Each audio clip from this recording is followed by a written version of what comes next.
This is Josiah Plays Sunless Skies. Alright, we've made it to Albion, we've made it to St. Dominic's Station, we've made it to London, and we're gonna go exploring now. Dreadnoughts rumble through the London... Did that just... Yes.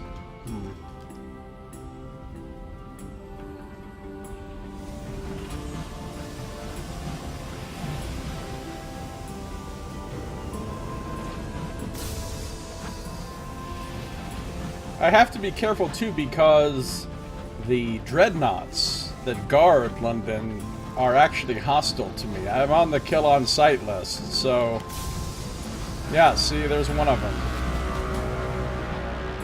Let's not do that. What is all that slickens over there? Boxy shapes tumble in the sky. Paupers' coffins.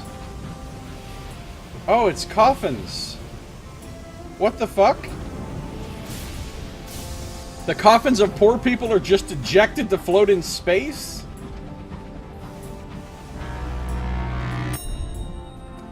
Bully's Acre. Humble wooden coffins pepper the sky here. This is a bully's acre, a pauper's graveyard. There is little room for the dead in London. Pay your respects. Break open a coffin. Investigate a mysterious gleaming. Some of your crew have superstitions about the dead. Her Majesty's Man in Death. You take your least scrupulous signaler out into the footplate. You bring no lanterns, relying on your sight and distant sunlight that scintillates off a few broken fragments of glass nearby.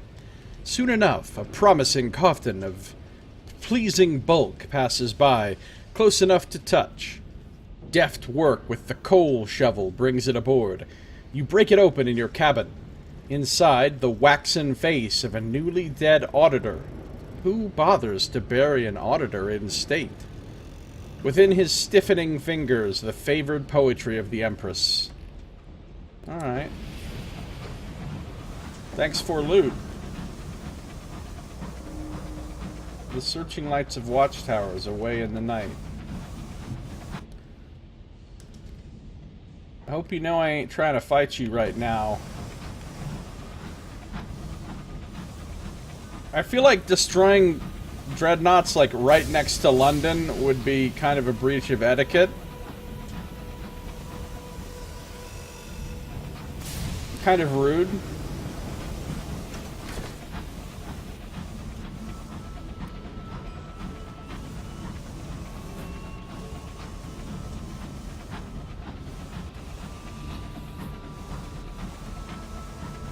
Whoop!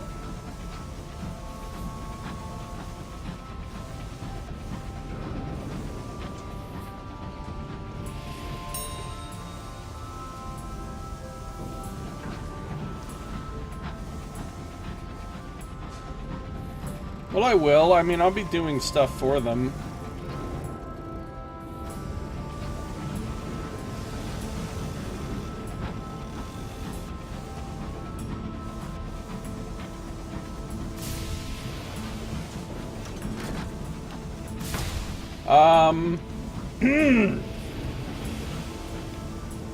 It's the new controls on this new train. They're very touchy.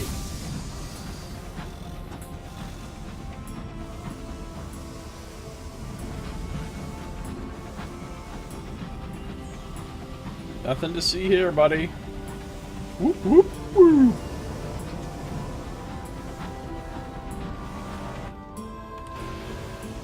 Like, sometimes you just have to ram Space London.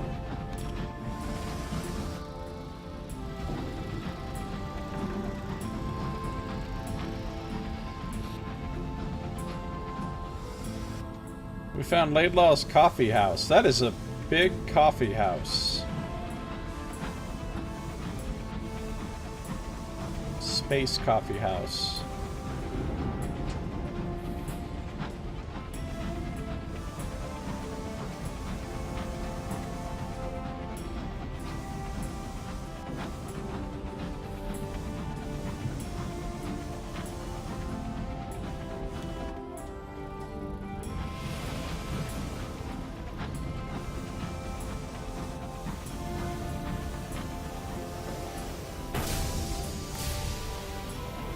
Literal Starbucks.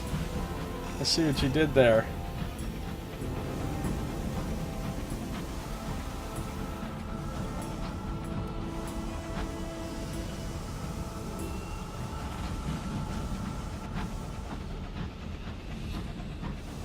Because we're in space. Here's Edie's promise.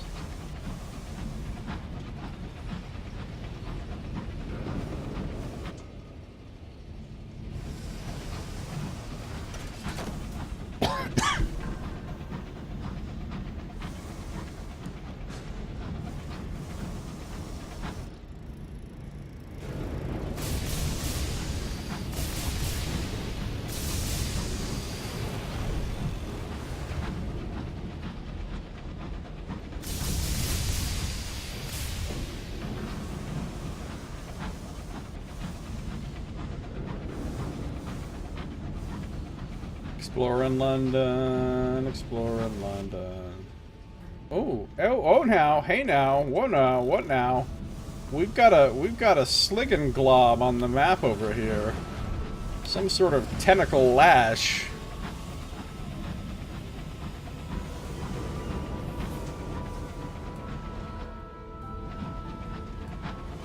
Two sliggin globs indeed. Is it a time warp? Is it a weft? It's a weft! Princess storms in, immaculate. How dare your crew wake me so early? Wefts are no excuse. I'm unkempt. Alright, let's weft it up. We're gonna weft it up. No one weft behind, that's right. You have strayed into a place where the weave of time is frayed. The sky groans. The borders that separate past and future crumble, and your engine is dragged in. We're not going to escape. We're going straight into that weft. You will not emerge unchanged. The sky boils. The boiler rumbles. The chimneys spume. You urge your locomotive forward into the churn of time. The present quivers, falters, and is torn away.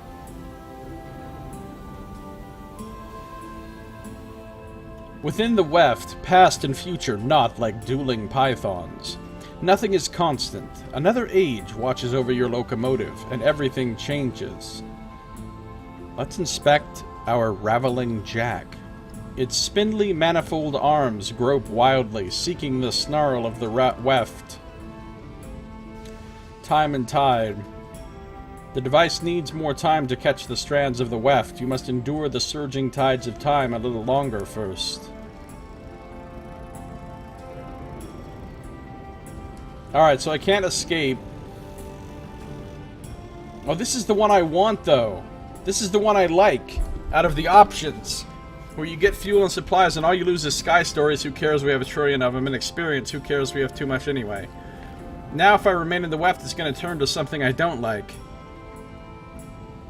Perhaps, if you tolerate this current present a while longer, or hide away from it, or pray, it will pass. Perhaps another time will replace it. Perhaps you will like that time better. Times change. You have only to endure, and the chaos of the weft will sweep your current circumstances away as another time gains dominance. You can feel its approach, a roaring like a gathering tide.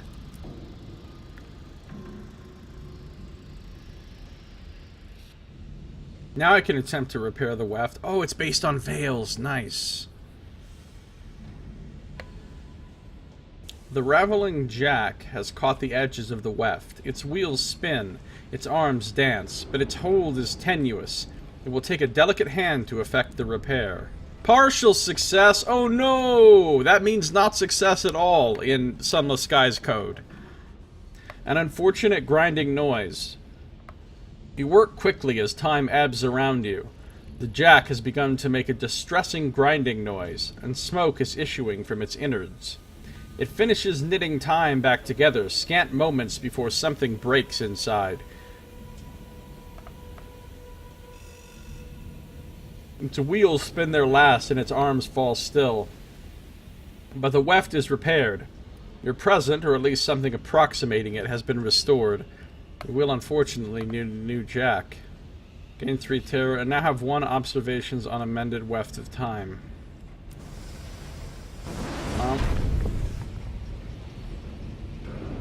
I fixed the weft. Kind of.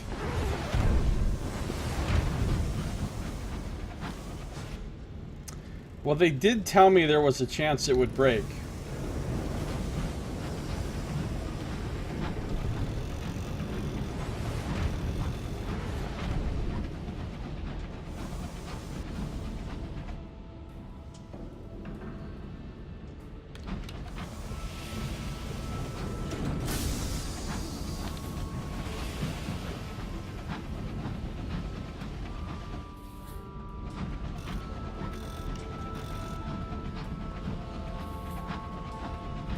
I'm now bereft of unraveling jacks.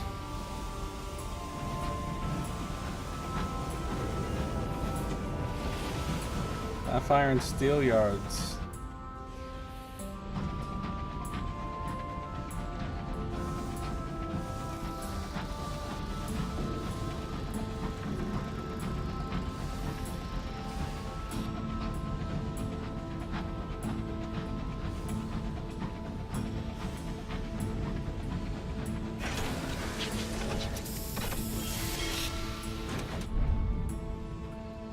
What? My aunt is here? What is this shit? I wish you weft that one right out. Dear God. Dear God. Somehow she has found her way to the high wilderness. She is trying to get your attention with the frantic waving of her horrible hat. I know you see me. Listen, I've quite exhausted my possibilities here. I am a serviceable quartermaster. I have friends everywhere, and my scones are to die for. How's that for a curriculum vitae? Now, let me aboard. Is she even your real aunt? Either way, you will have to deal with her. Oh, I can get a quartermaster.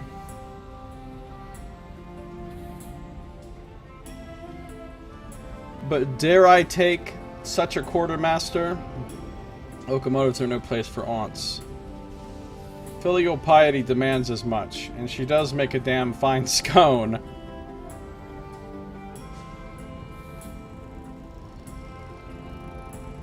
Alright.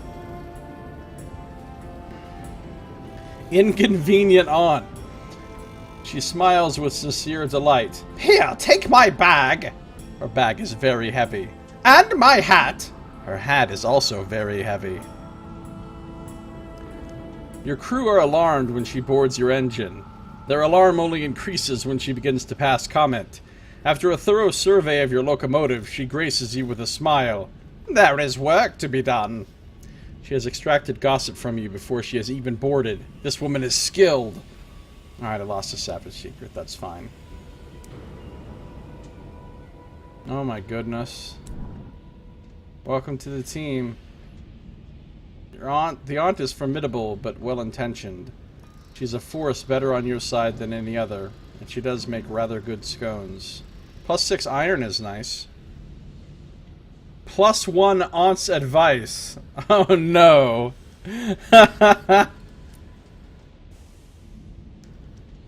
She has taken over one of your nicer cabins, which she has ruthlessly redecorated. There is a preponderance of ugly ornaments balanced precariously on tiny tables. Hideous I don't know what that is. Antimacassars? What are those? Adorn every available surface. Your aunt occupies a felt armchair in the center of the horror, where she spends her time either knitting or solving truly mind-boggling cryptic crosswords. Converse with your inconvenient aunt. I'm rather busy, she insists. Perhaps if you tell her something ghoulish, she'll pay attention to you. Okay, well I have tales of terror coming out my ass, so that sounds inconvenient. They're a piece of cloth put over the back of a chair to protect it from grease and dirt or as an ornament. Ah. That's a very long name for such a thing. An evening's entertainment. Good lord! Are you alright? She immediately bakes you a batch of scones. She doesn't even comment on the order in which you apply the jam and the cream. I know it will cheer you up, she says briskly. I've been invited to a little soiree by Bunty. She pauses. An old school friend. I think she's head of the Deniable Constables now.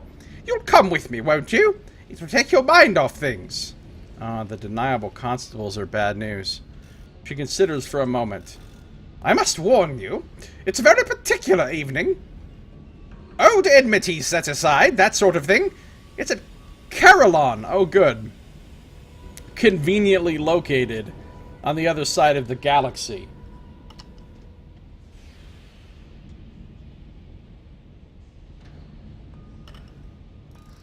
Alright. That's the Tale of Terror. So now we have a new quest to go to Carillon. She's never out of trouble. You are to attend a soiree at Carillon. See what my aunt is up to. Smell of baking wafts, or wefts perhaps, through your locomotive. Uninvited. It emerges that your aunt is holding a tea party for those of your crew plagued with bad dreams. You're not invited. It's nothing personal, dear. They just won't feel able to speak freely if their captain can hear. They know they can always trust Auntie to keep a secret. She closes the door. Fuck my life. What have I done? What have I literally done?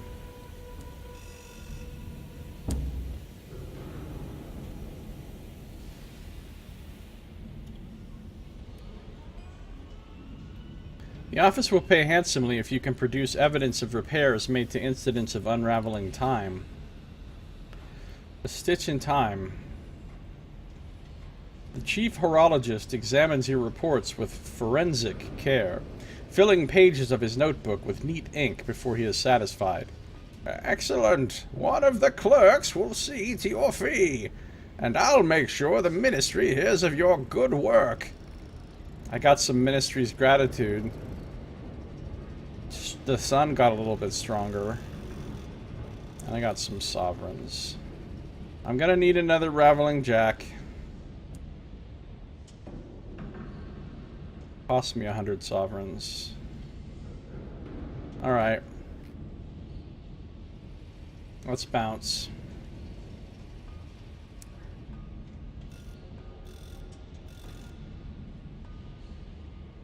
Go to Spitalfields.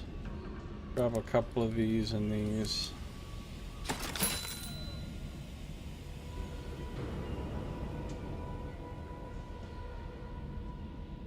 Literally based on Father Brown's Mrs. McCarthy. I don't know anything about this reference that you're making. The soiree at the end of the galaxy.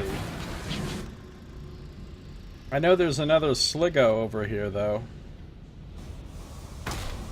Really? Every time! It's because this thing is too long. I'm used to having a shorter engine.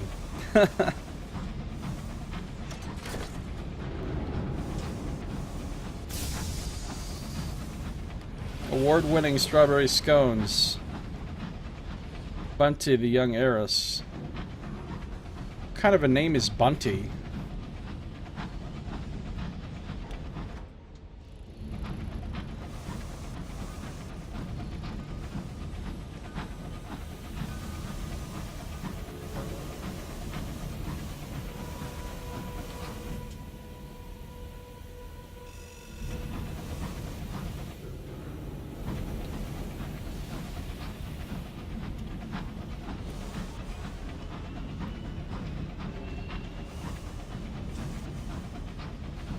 Nothing to see here. Look, dude, do we have to do this?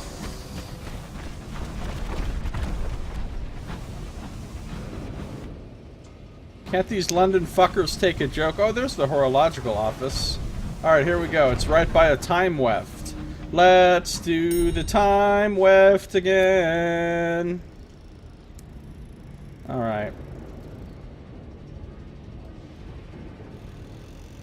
Oh, I can get munitions from that. That's pretty good. Inspect my jack. It's like, no, you must be in here longer. Okay, remain in the weft. Gain some terror. Let's repair the weft. Actual success this time. Ignoring the intrusive events you have been plunged into, you concentrate on the rattling machine. The work is painstaking and meticulous. Slowly, the jack teases together the ragged edges of time. The intruding moment is banished. The present resumes. The weft is repaired. Good job, me. I'm a weft repairer. Bunty is short for Isabel. That does not make any sense. Some of the diminutive names are just so weird. When they start involving a bunch of letters that aren't even in the actual name, like, why the fuck is Dick a diminutive for Richard? Where'd the D come from? Ouch. I meant to do that.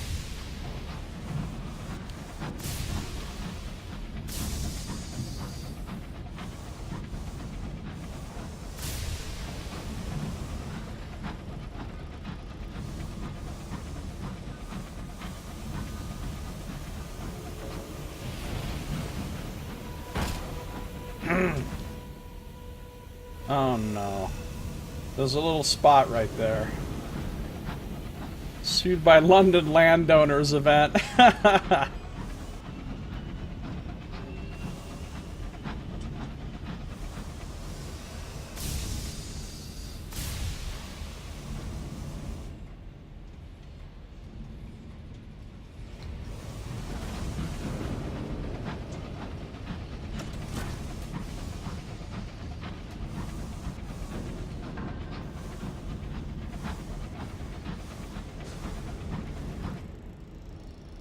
Crown and Misery Yards.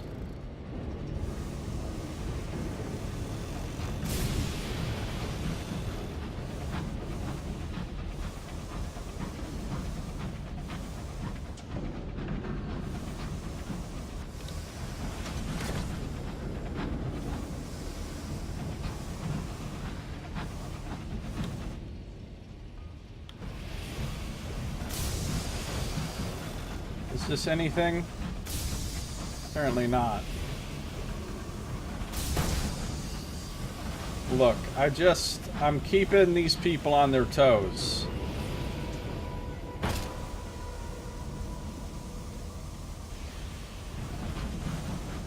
I'm rebelling against London by crashing my space train into it.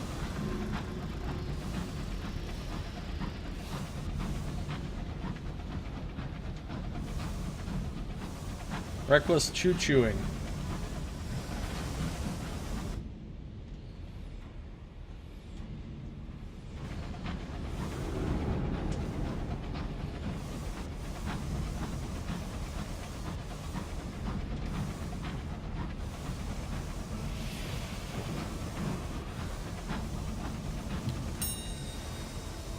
Space crockery. The Wit and Vinegar Lumber Company. Okay, I need to go there. I have a quest.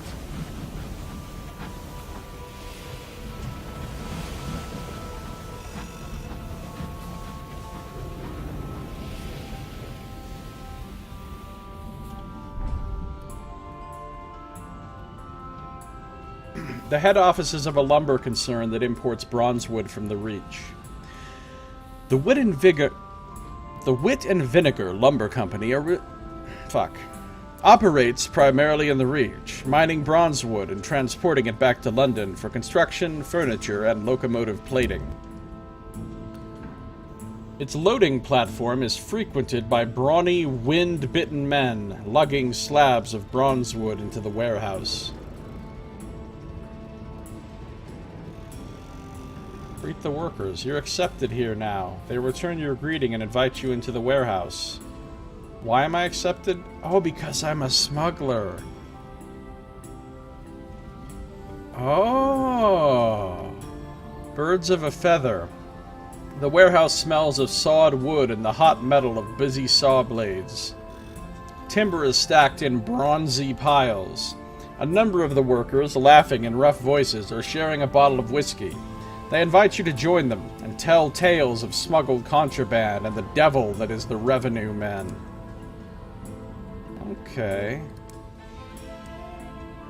Oh. Oh, smuggling prospects. What is this? Trunk of illicit literature.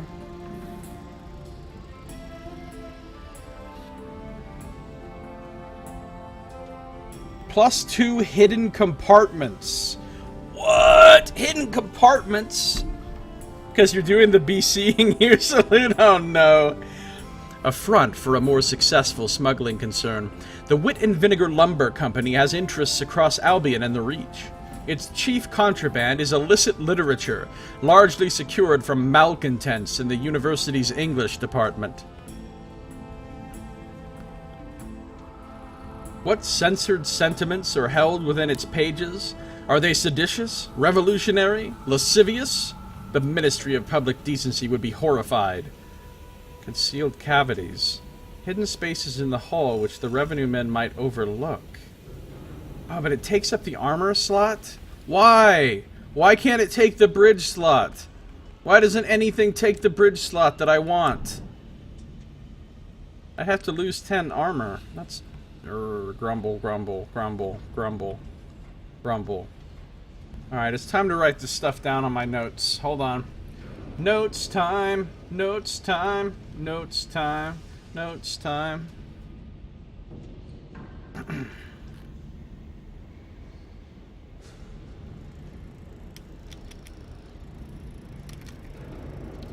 Wit and Vinegar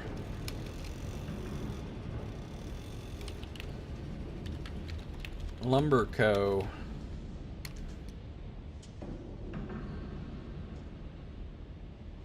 Alright, so there's the Wit and Vinegar.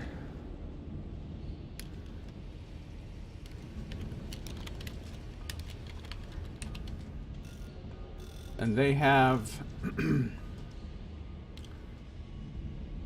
What do they buy here?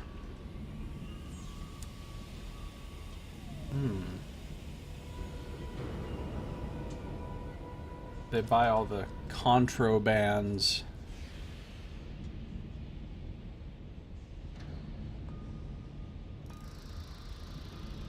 Wit and Vinegar. They sell trunk of illicit literature.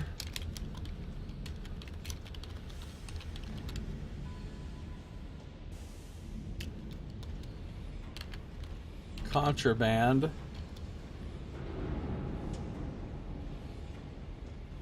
For 150. They sell Wit and Vinegar sawing device for 1100. They sell Wit and Vinegar winch and pulley for 1050. They sell concealed cavities for 450. Also, they're willing to buy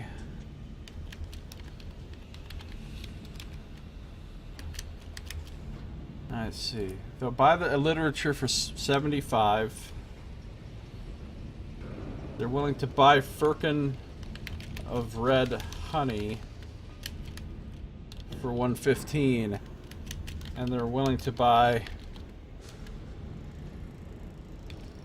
hogshead of starshine for 250.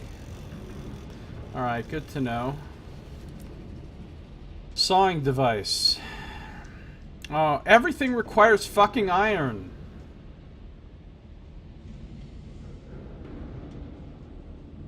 I wouldn't want to get rid of my 11 hold though.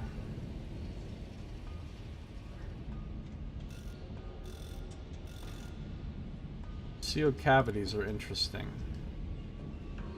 Alright, so I can get smuggling opportunities, but do I want to smuggle?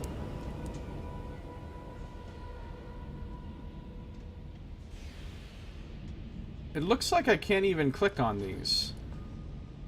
Why can't I click on these? What's the story with my smuggling status?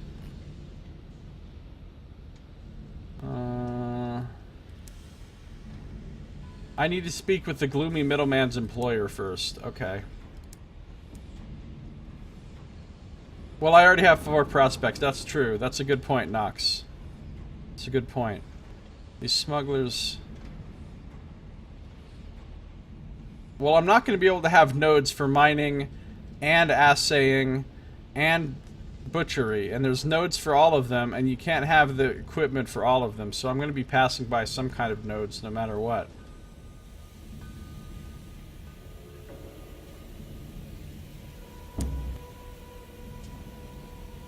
Visit the gloomy middleman's employer. The Wit and Vinegar Company is owned by a blind bruiser. He keeps an office above the warehouse. Wasn't there a blind bruiser in Sunless Sea?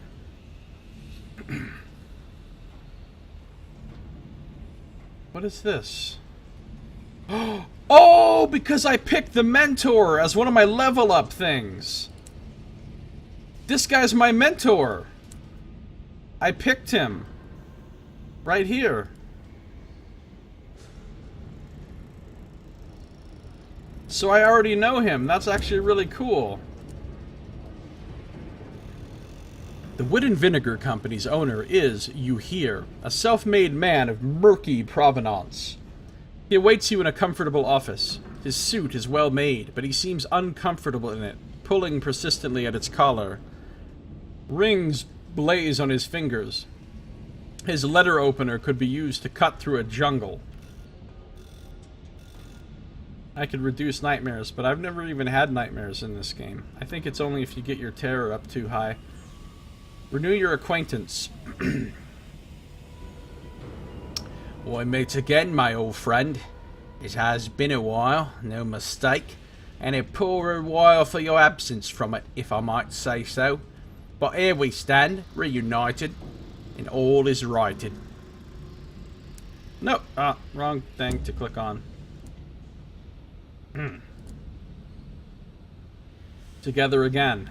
Let me see if I can remember your preferred libation, he says, and selects it from his comprehensive drinks cabinet.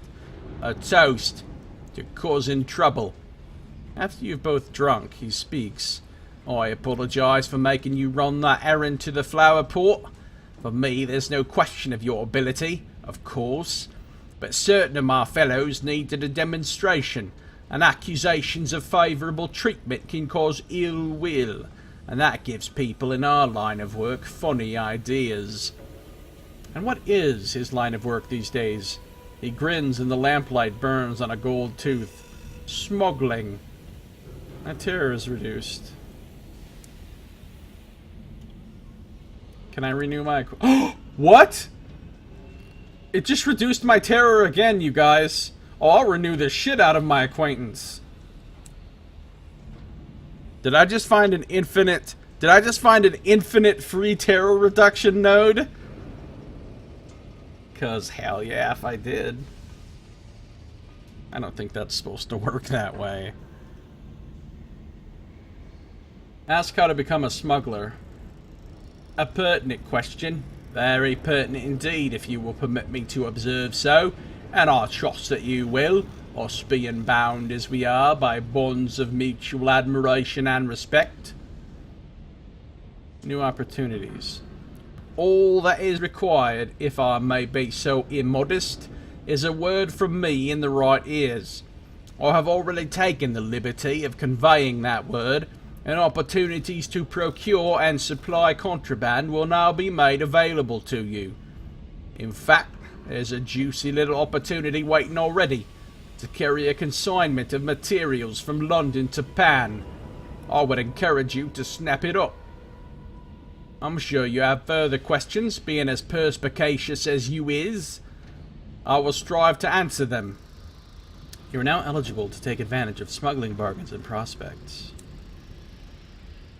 Let's learn more about smuggling. I have questions. The blind bruiser reclines in his chair. His ringed fingers fidget with his glass of port. He's drinking port.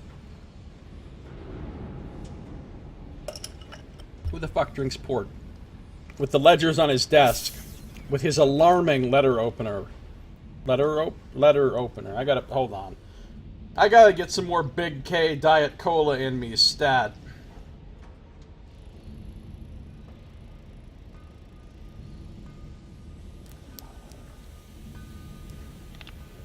Infinite terror reduction.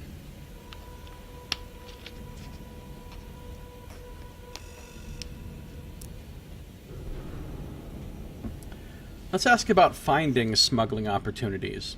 The nature of our business is naturally clandestine. It's likely the opportunities have gone unnoticed by you before now. A situation happily remedied. You're right, Big K Diet Cola is basically the port of soda.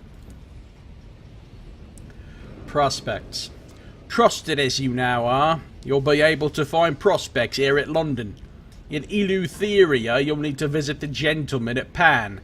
And in the Reach, you want Titania. The Midnight Rose, with whom you have already established an acquaintance, see to matters there. You can buy and sell contraband at each of those places. I should warn you, though, this is not a straightforward business. It is not unusual for our runs to be plagued by complications. Fiercest and foremost among them, of course, being the revenue men. Alright, can buy the contraband at those places. No problem. But tell me about the types of contraband that are traded. Most regions have a particular speciality they export. Exempting the Blue Kingdom, of course. We have no business there. Nor should we, in my opinion. Prohibited goods. The Reach exports its red honey, what unlocks the chambers of the art. Here in Albion, thanks to the Ministry, our chief contraband is literature. Anything uncensored, or revolutionary, or what contains a bit of as you like it. He leers. In Pan, they makes shinny, shiny, starshine. Light as was cast by stars that could be seen from old Earth. Nostalgia is a reliable vice, in my experience. The more contraband you carry, the harder it'll be to conceal. A good smuggler installs hidden compartments into their locomotive to hide as much as they can. That means buying the right equipment. Carrying more contraband is harder to conceal. Fit equipment that grants hidden compartments to make smuggling less risky. But smuggling is never safe. I mean, I feel like it's not worth it. There's already super easy ways to make as much money as I want just doing legitimate activities. Why would I even need to do smuggling? Ask about the revenue men. He shakes his bald head sadly. Customs and excise.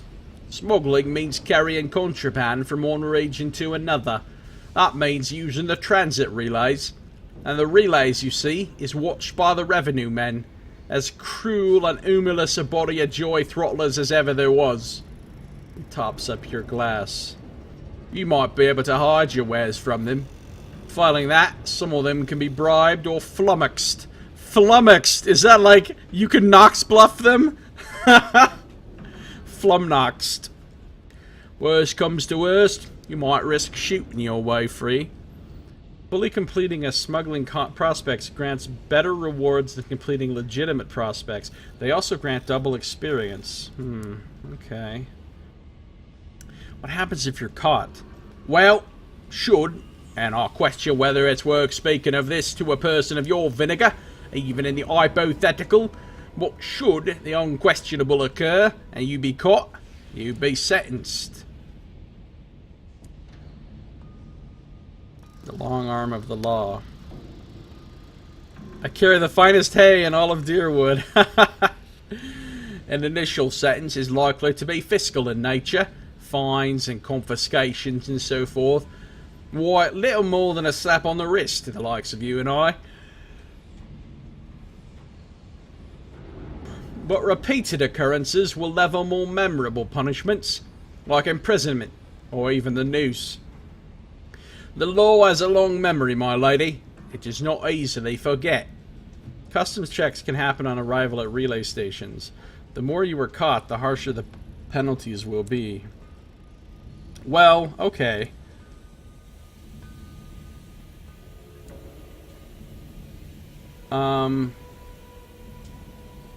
Wit and vinegar. I'm gonna just... Blind bruiser.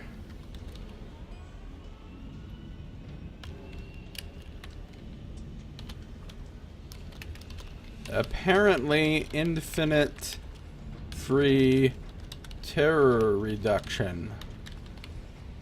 Exclamation point. Let's get that into my notes.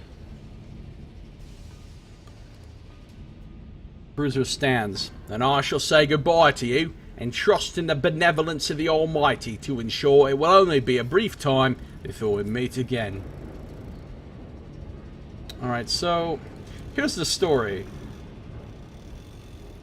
I sure the fuck am not going to carry 7 trunks of illicit literature to Eleutheria right now.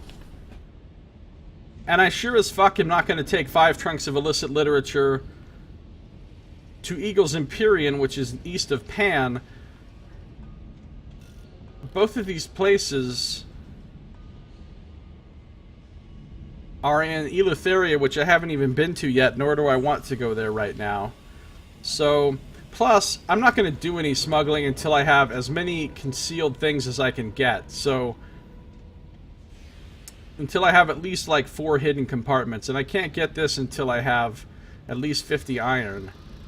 And to get 50 iron, I'm at 39, so, yeah. Wants to set you up at the finest inn in all of Albion, the Kankan Cart. Yeah, this guy is fucking Ven. Is that his name? Ven?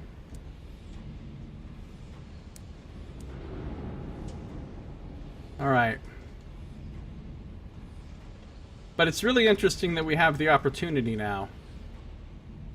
Of course we'll try some smuggling later on, because it's not like I'm not going to try it.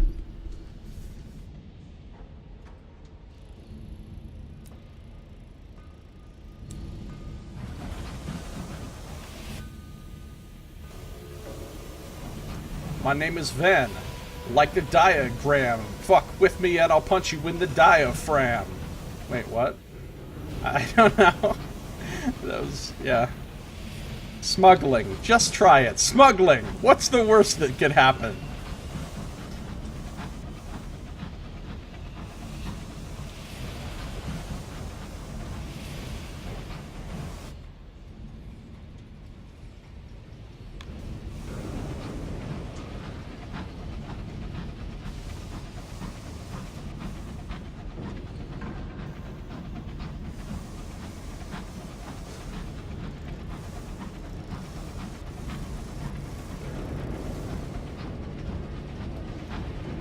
It's like snuggling, but with strange cargo.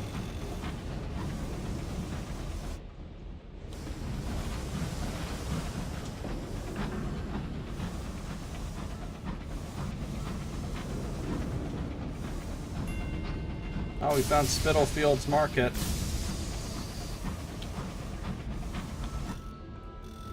Home of the bargains.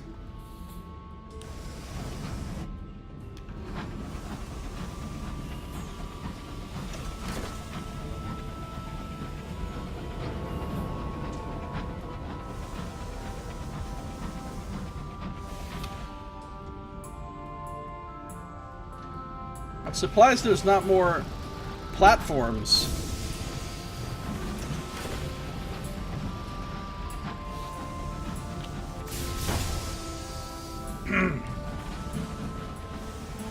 Didn't happen.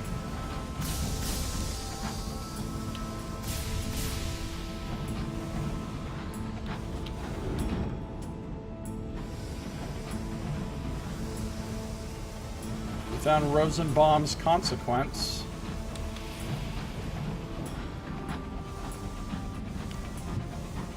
Hey, Hell's Remorses. Hey, welcome back. Yeah, I know about the fitted cupboards. I just got to get my iron up. I'll raise my iron the next few times I level up. Not the These assholes. Do you think I have time for your bullshit?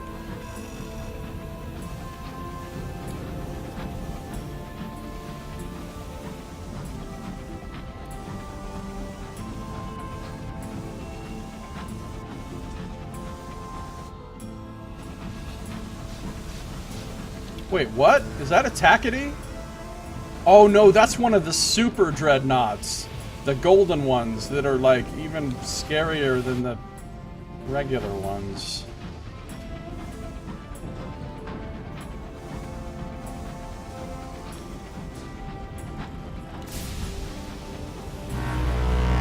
Okay. Could I go 5 minutes without running into the cops?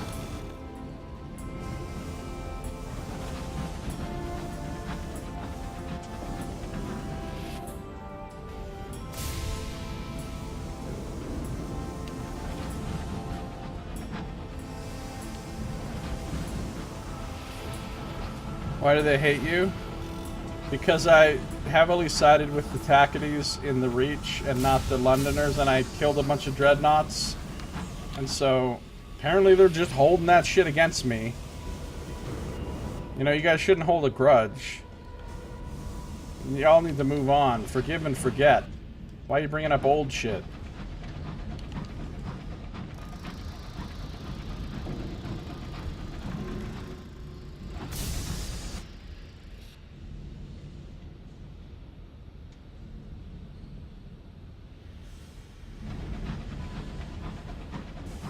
Very big and empty compared to the Reach, huh? Make sure you got supplies and fuel. Alright, that's good advice. Thanks.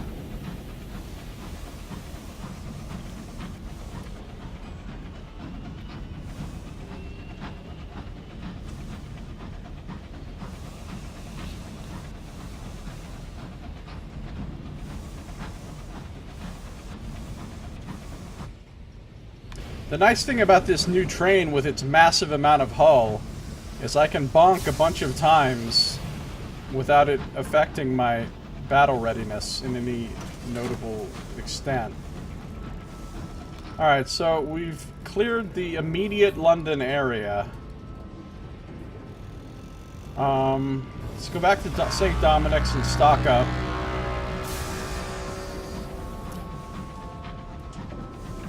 Been forever fog busting this map, but finally got it perfectly clean yesterday. Well, I will do the same thing.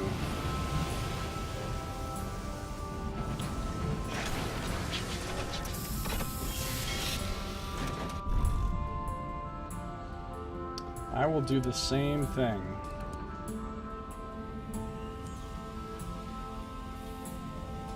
Keep my raveling jack on me.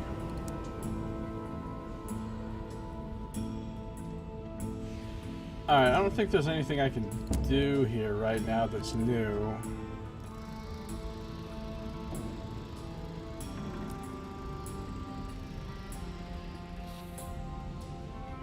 You know you can turn on cruise control, right, Hell's Remorses? You just hit C. If you just hit C, your train will just auto-move forward until you stop. And you can just turn.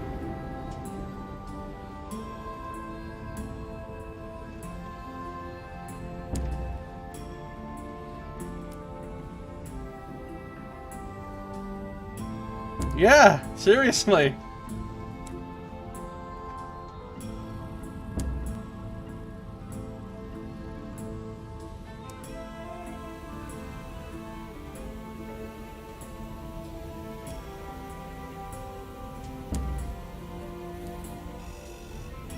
Spanger's Pets Forever mashing W? Yeah. It is nice to be able to hit that C. Right, they want port reports.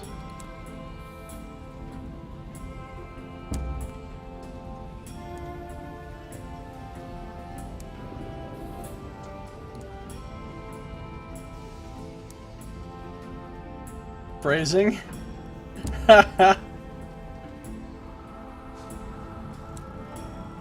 Just checking. I don't remember what was at all these places. I don't think there's anything I can do at any of these places. Oh yeah, and the ministry just wants port reports too. Okay. Let's just buy some stuff.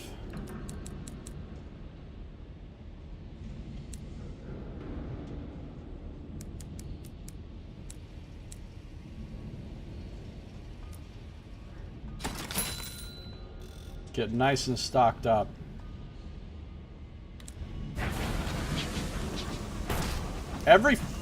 Damn it! The back of my... I got too much booty! On the hold. Alright, which direction are we gonna go? Well, we know where some places are. We know that Floating Parliament is east-southeast. Clockwork Sun is the north. Royal Society is west. Okay, so I have 2 things to go to Floating Parliament. Can't you report back to the Horological Society? Oh. Yeah, I might be able to. I did bust a second weft, didn't I?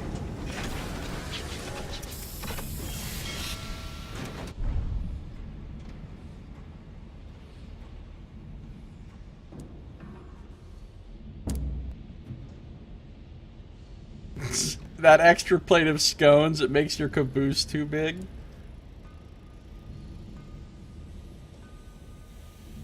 Alright, well the ministry is gratitudinous, but that's not helping me with the reputation that involves dreadnoughts killing me.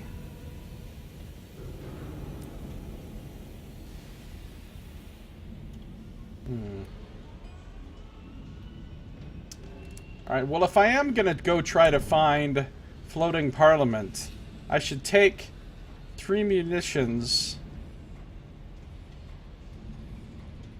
and 5 bronzewood with me.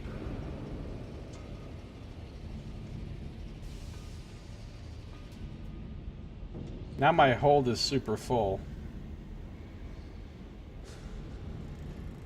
Getting bold, too much booty in the hold. Ah, I didn't oh. I almost got a little too early with the celebrations. Alright, where did it say this place is? East, southeast. Okay, so this is east. This is southeast. Means it's in there somewhere. Off we go.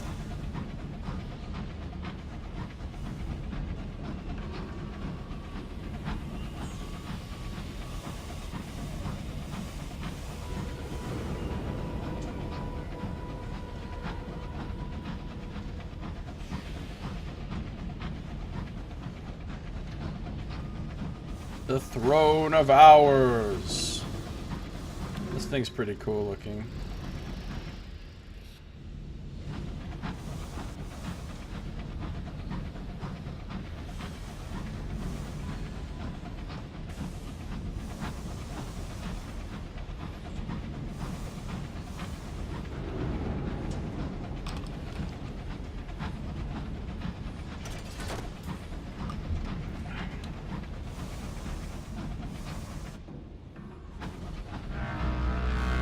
No. I don't even know what that guy's shooting at. I think... Wait. This is the time weft I just fixed, right? There's not another time weft here I can do something with, right? In case you didn't know, the inconvenient aunt looks smug. The Royal Horological Society will pay for repairs to this. Thanks, aunt's advice. I already did it. Already did it.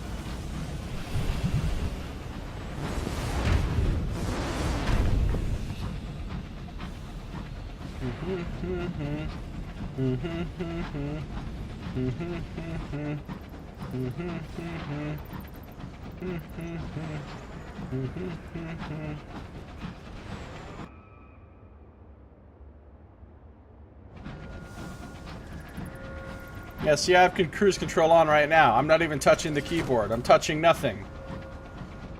My hands are in the air like I just don't care.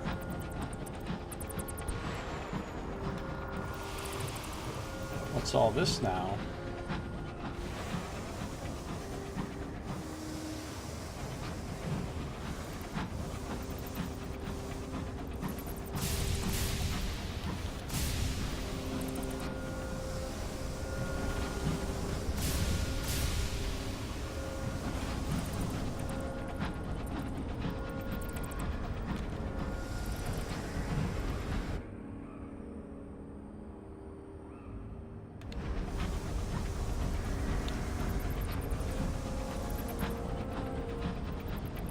Bat time.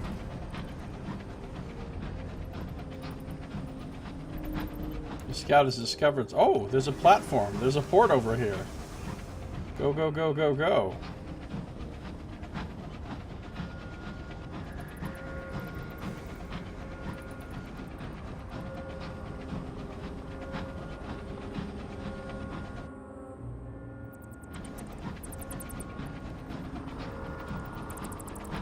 Space fog, you guys. Space fog.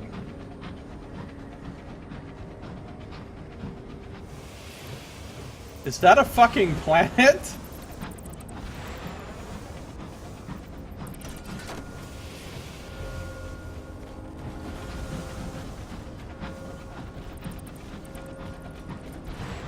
What is this place?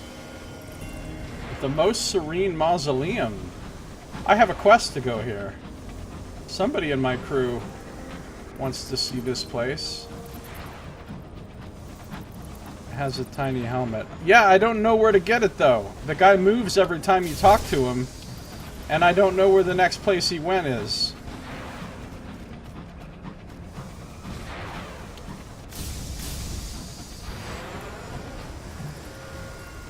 Kensington Station. Alright. I found the most serene mausoleum. It has a horror right next to it.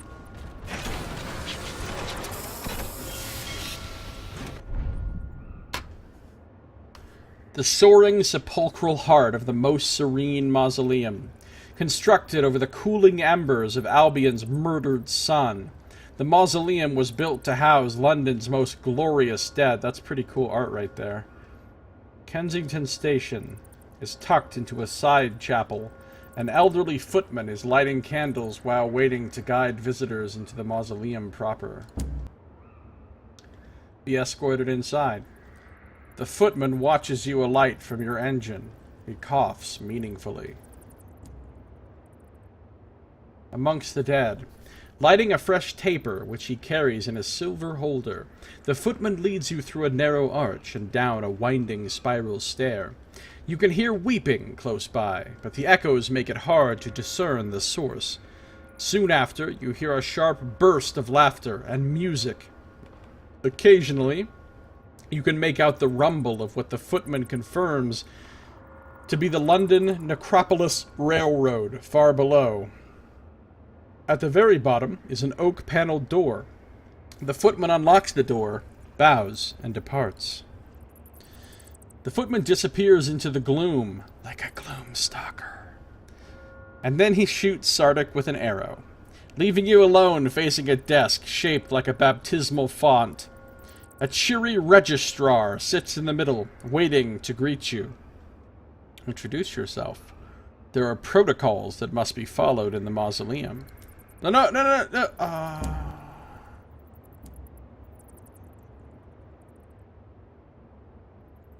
Yeah, Sardik got mad. An introduction and a warning. She has you fill out a form indicating your profession, age, usage of hours, and to confirm your legal status as alive. Prince Consort's tomb is exceedingly popular. To prevent congestion, donations are requested. The greater the donation, the longer you will be allowed to gaze upon the sepulchre. If one is fortunate enough to gather the attention of one of the deathless, one must be respectful, and only speak when spoken to. It does not do for the living to linger long among the dead. She files away your form into an excessively large black cabinet. Bells toll in the towers far above. I can hear them tolling. A long, doleful knell, sounding the hour of the consort's death. The consort, huh? I can do stuff here. Here, guests to the mausoleum may visit the tomb of the prince consort, arrange for the burial of their own dead in the catacombs, or merely enjoy the solemn environs of the Empress's monument to her departed love. They're tolling the dead. They are literally doing that, Nox. Oh my god, there's a lot of things. Inter a member of your crew. Do I have a member of my crew who's dead? That we're carrying around? Are we carrying around a crew corpse? Contemplate, 69%. Alright, well, let's start with a port report, right? You always need one of those. The most serene mausoleum is, if not the heart of her renewed majesty's domain, then at least its pulmonary valve. That's not very poetic, though. This is the pulmonary valve of my domain. And over there, you see that little island? That's the superior vena cava of my realm.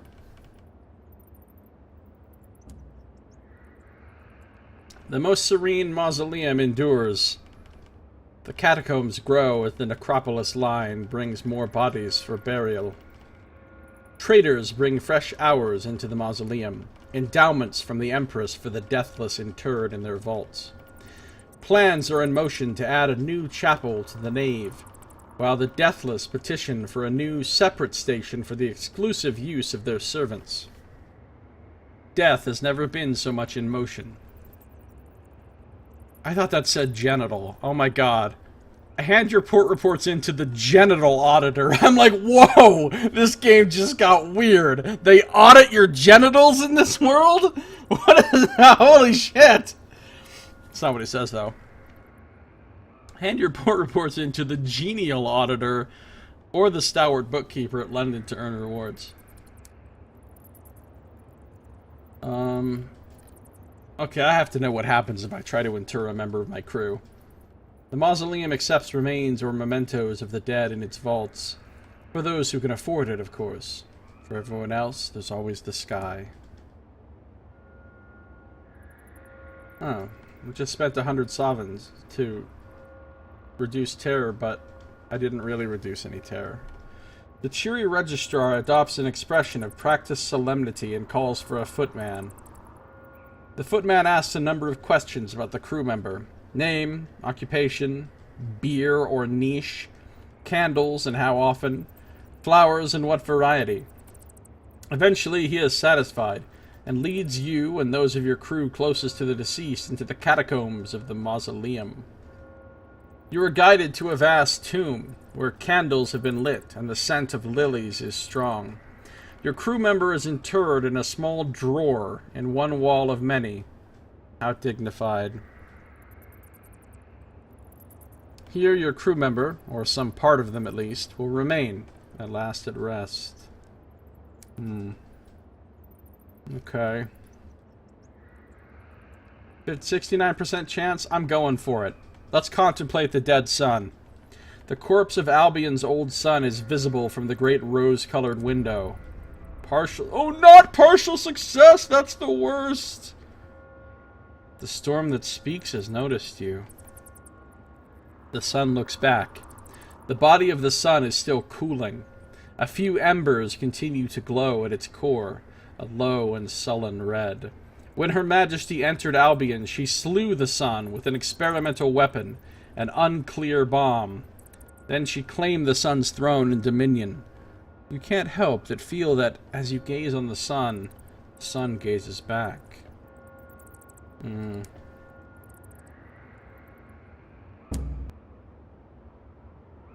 won't let me do it again. It would not be wise to gaze at the sun again so soon. Alright, let's look for a clayman because our clay conductor is seeking a singing partner. High in Her renewed Majesty's favor. The most serene mausoleum is full of mourners, tourists, and aristocrats, seeking to reconcile themselves with death, one way or another. The Claymen are conspicuous in their absence. At last, one of your 21 dead crew members is at rest. The other ones are resting comfortably in space, okay? The clay conductor lumbers gloomily among the mourners, searching fruitlessly for someone who resembles himself. Eventually, the cheery registrar appears. "I'm sorry," she tells you. "Your friend is making people miserable." You explain your situation, and she relents. After a brief consideration of those interred in the mausoleum, she suggests that you seek an audience with the engraved mourner, a man of polished marble. He is one of the deathless. You will need to gain the favor of the deathless through meeting them in the mausoleum before you can arrange an audience with the engraved mourner. Okay. Can I talk to my homie? Spend time with him?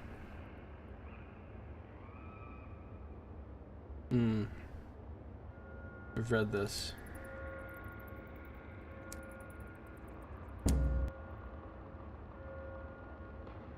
Alright, let's check out the memorial to the Prince Consort, the most dearly beloved corpse in all Albion. There's the crown.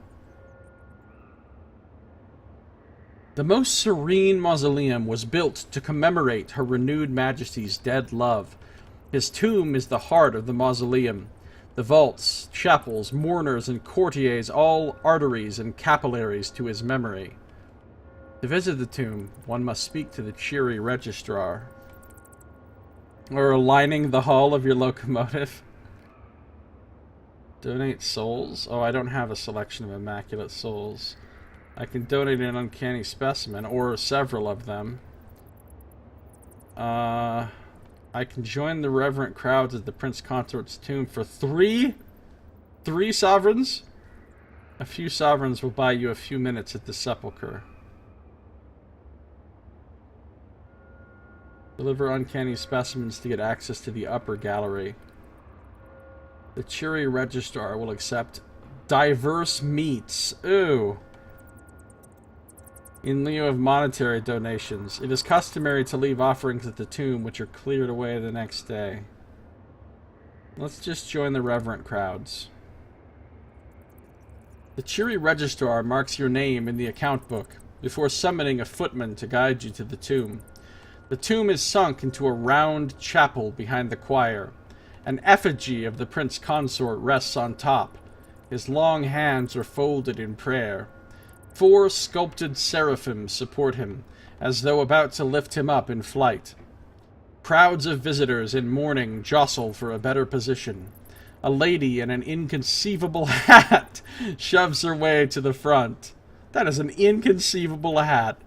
You are afforded a brief glimpse of the prince's haunted marble face before you are ushered away. Alright, we'll wait and do this thing the next time. When we come here with a little more terror, we'll try this. Turn to the nave. Is there a... Oh, there is shops here. Okay, hold on.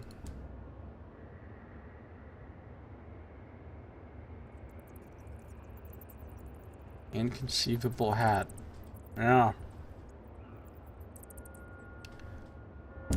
Well, time to approach the deathless.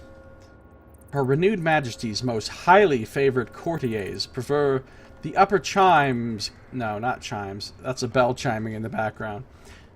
Upper climbs of the nave, away from excitable members of the public. The most serene mausoleum houses more than just the Prince Consort. Under its soaring spires, the Empress keeps her most favored courtiers. These lucky few are provided with every luxury they might wish, and a generous stipend of hours. The only condition of this bounty is that they are dead. A legality only. They cannot possess property nor hold political office as a result. They are the deathless. Occasionally they deign to appear to visitors. Casual undead. Oh, look at how many things there are. The Dismal Chamberlain. Ambition the Martyr King's Cup. I don't... That's a secret ambition, I think. Because I'm pretty sure that wasn't one of the ambitions you could pick when you made your character. An invitation to dine. Need favors bestowed. A macabre counselor. Need a favor of mausoleums. Okay. Engraved mourner. You need a favor bestowed. But we can speak with the Duchess Incarnadine with hearts. Oh yeah. A childhood friend of her renewed majesty, the Duchess Incarnadine was instrumental in the conquest of Albion. Her place in the mausoleum was her reward. A second Tamora. The Duchess would be a small figure, were it not for the mounds of silk and brocade that comprise her dress.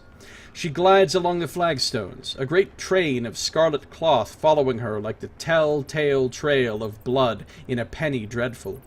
Today she is menacing the footmen, press-ganging them into her mock battles in the Tower Carmine. Fatalities are rare in her battles. Maimings are not. She gives you a red-lipped smile. A footman intervenes and introduces you. She is pleased to encounter a genuine captain, and quizzes you on all the battles you fought in the wilderness. The goriest details she demands you linger on. She parts with you only reluctantly. Banners bearing crossed keys are being raised all over the mausoleum. The luminous cardinal is staging a miracle play. Now I can consult the engraved mourner, or entertain a request from the macabre counselor, or speak with the dismal chamberlain. Wait, how come I can consult the engraved mourner, speak with the engraved mourner? All that requires is hearts. The mourner is supposed to be a clayman, though in appearance he resembles a Greek statue of Hermes more than the lumpy, stolid workers of old London.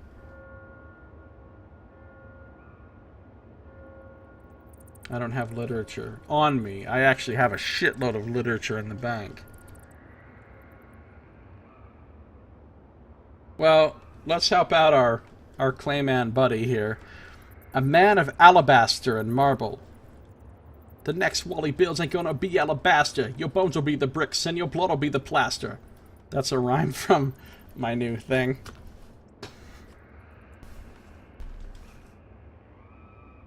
A man of alabaster and marble. Cold and ancient as an antique statue. Might he have an interest in the clay choirs? A courtesy. The engraved mourner consents to a meeting in his many-pillared chambers. You sit on couches of blue stone and drink wine in ivory cups. The conductor hunches, his form far heavier than the furniture can support, while the mourner reclines elegantly upon his divan. After polite introductions, the conductor demands, "Why do you look different?" The mourner smiles. "I was built for a purpose. To guide, to shepherd, to travel." Wait, I mixed those voices up. This is supposed to be the conductor's voice, actually. Why do you look different? The mourner. "I was built for a purpose. To guide, to shepherd, to travel. It was deemed I should be pleasing to the eye and ear. Now, you wanted to hear me sing?" The singing is somber and cold and sad. The clay conductor shakes his head. "No good. Too much like the sky." You make your excuses. Alright, well, I got some XPs. Speak to the conductor on your engine. Well, I can't do anything else with any of these other people right now. And there's nothing else I really want to do here. Let's check out the shops. Oh, they're selling literature. Imagine that. A sale of ministry-approved poetry. A starving poet is selling collections of his latest work. He seems to have rather a lot of it. A minor printing error, he explains. A simple matter of a misplaced U that rather dramatically changes the, tone of a sentence. Also, its probity. But if the Ministry of Public Decency didn't spot it, I'm sure hardly anyone will. A misplaced U that changes its probity? That sounds scandalous.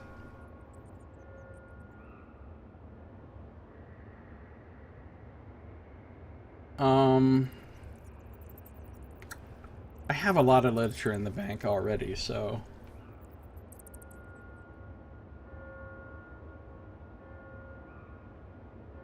Hold on, let me make some notes about this place.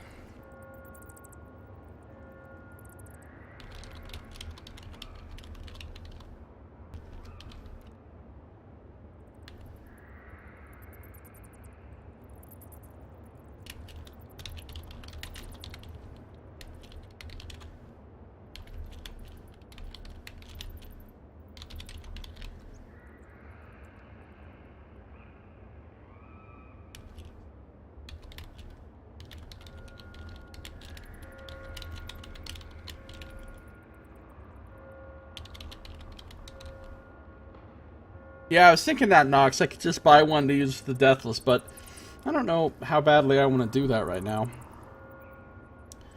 Alright,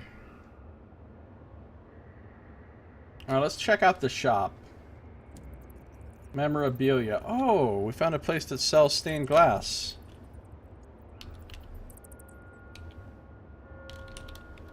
Memorabilia.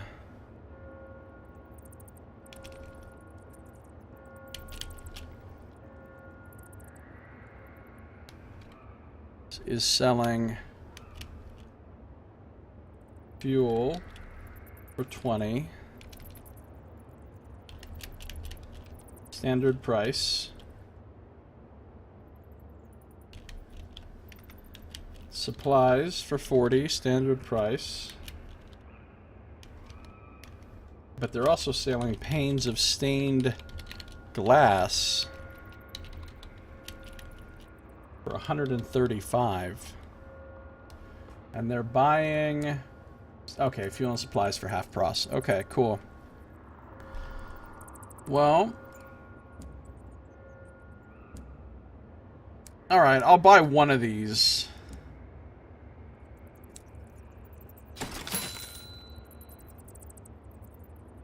Oh, I unlocked this with Affiliation Bohemia too. That's cool.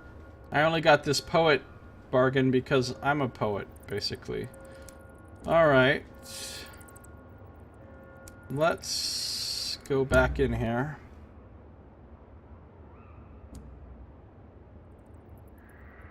So I could make a donation, but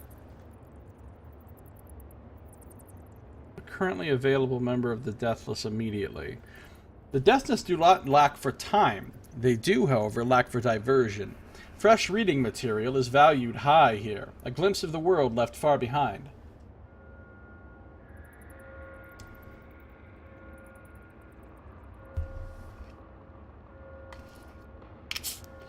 Ministry of Public Decency. That sounds like an awful place.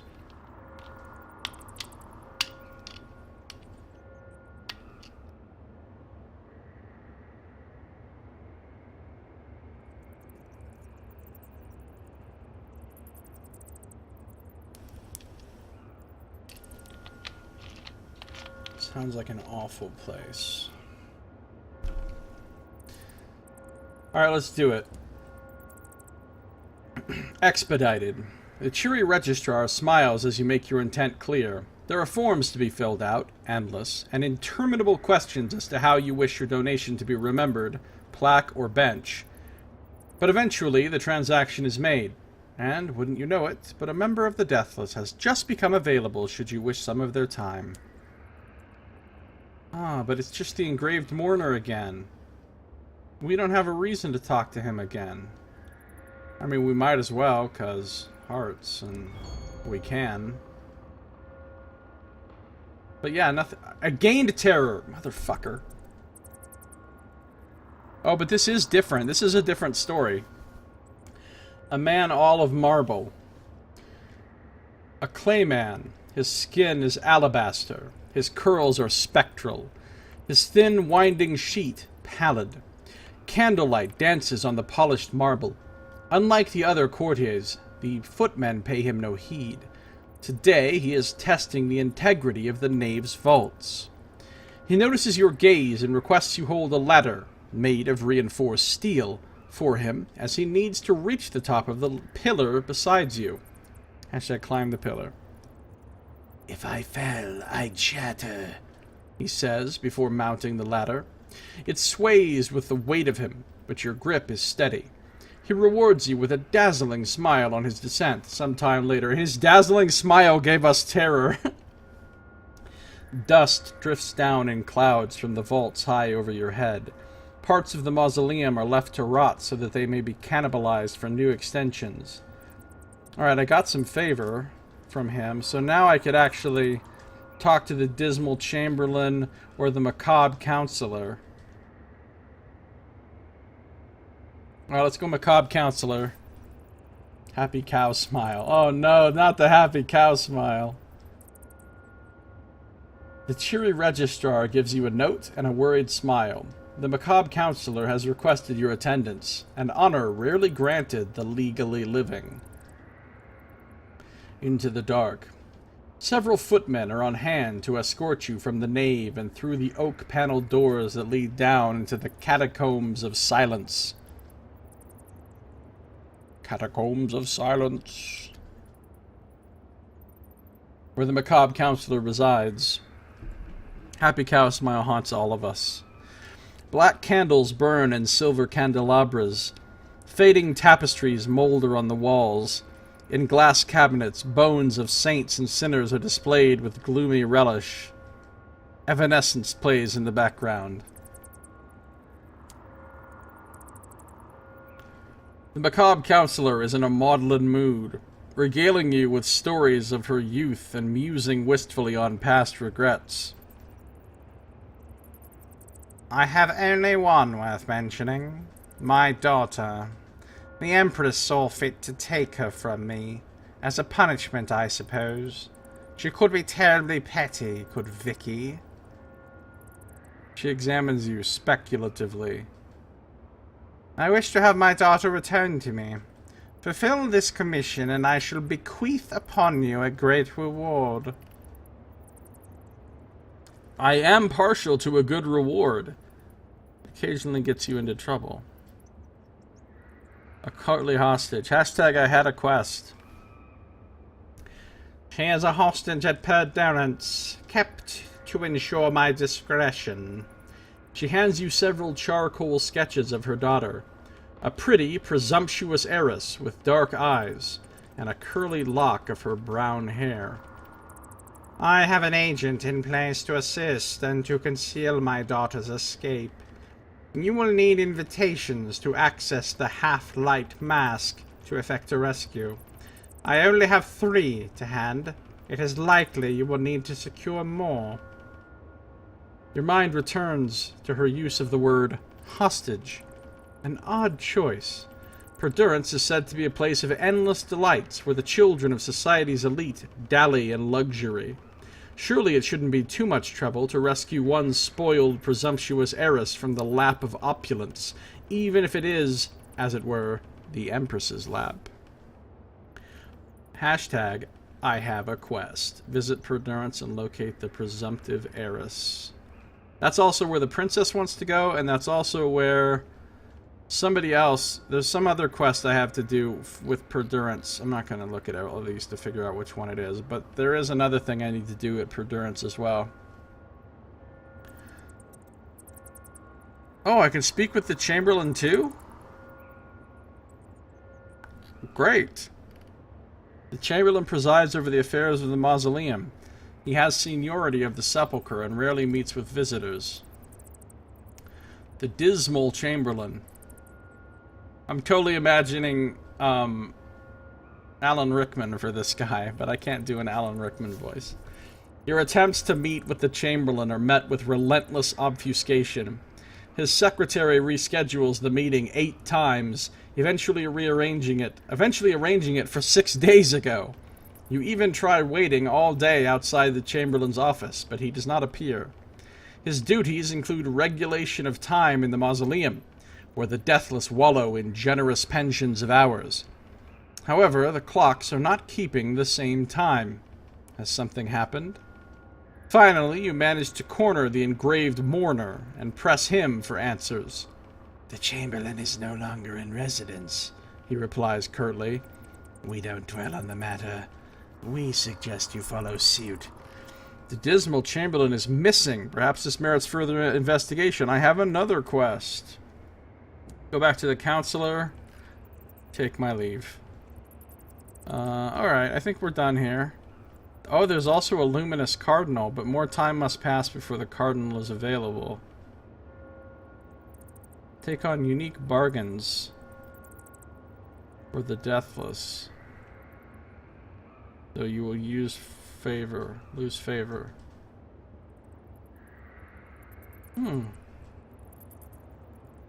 Okay.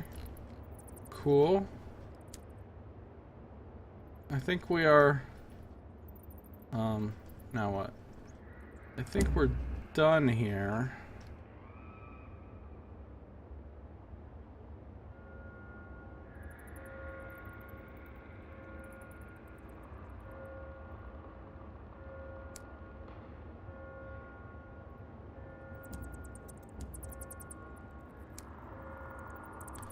I think we're done here.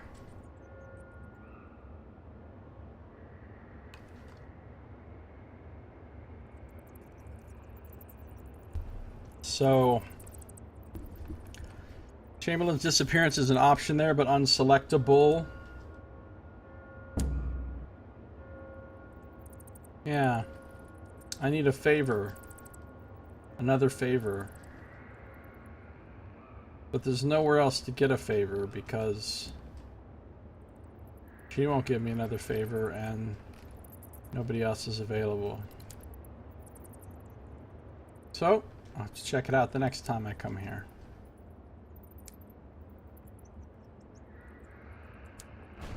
Meanwhile, behind the facade of this innocent-looking bookstore...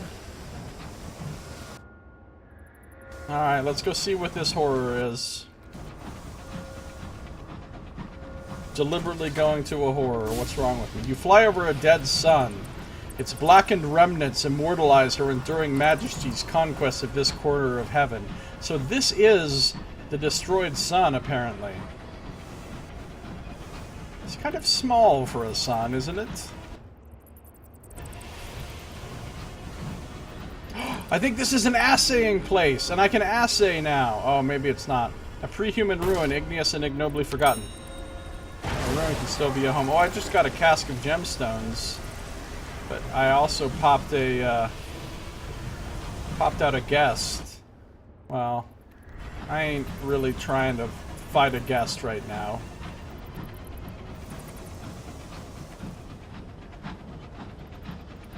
It's more like a sun gnat. Sun gnat. It's like sun gnif, but a gnat instead. I guess maybe it's really far down in the distance and that's why it looks kind of small.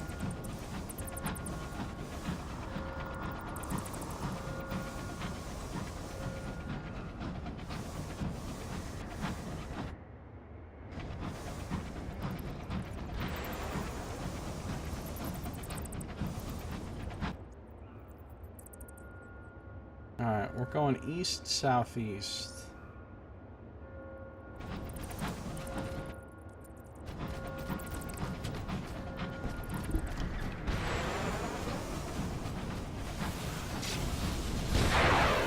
Oh, holy shit! What is that? That's like a super... Oh, dude, there's a battle going on here that I want no part of. Look at all the shit flying everywhere. Was that like a super marauder? Super marauder. Suddenly crazy fireworks, right? super marauder. Erotic super Lee.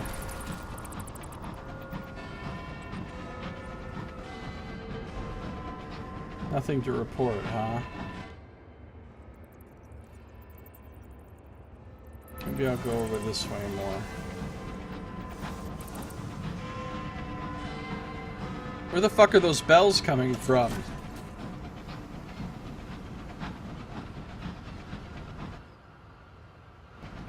I said a super marauder.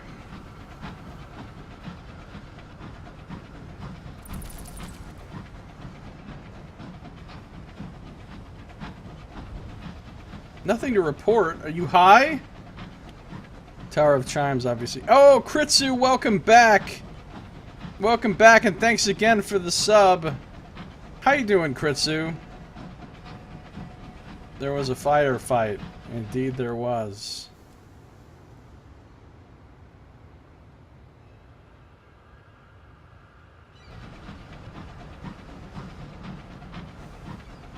Well, I'm gonna fly all the way to the edge. Idgaff.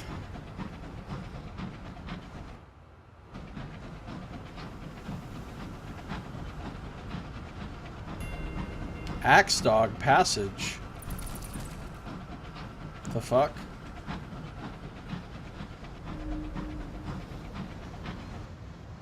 Aha! There's a port.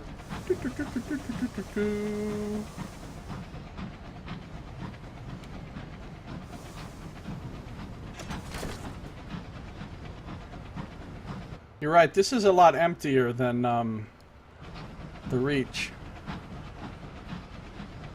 What's that?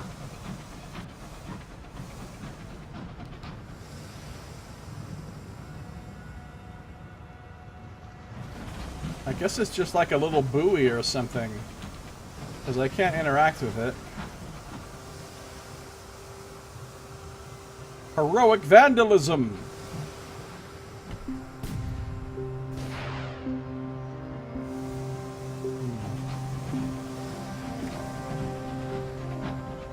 Cruise control. So bitter. Albion's so big.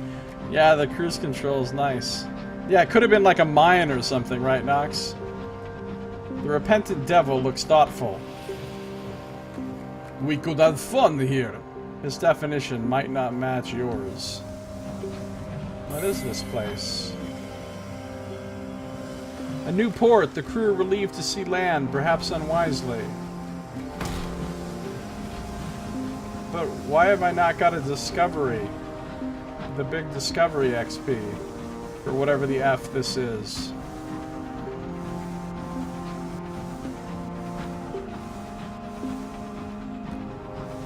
This must be floating parliament, right? The House of Hughes. I feel like this has got to be floating parliament. It's too perfect and nice looking not to be.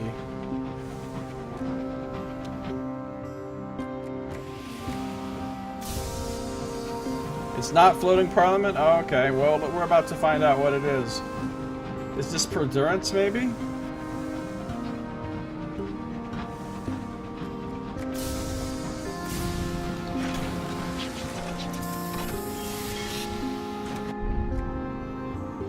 Oh, it's Warlbury Juxtamare. Okay, let me write this down in my...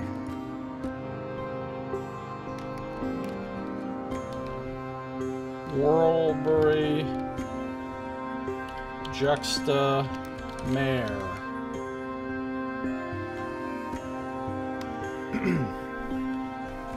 Workers in neat uniforms guide your locomotive to rest. Tourist engines rest alongside trading engines.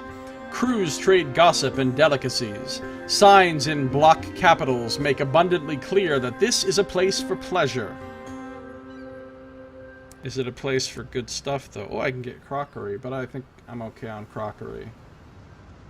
The recent death of a well-to-do widower has triggered an unseemly family squabble over the disposition of his estate. An indifferent solicitor has been charged with auctioning off various of the deceased's unwanted belongings in order to cover the death duty.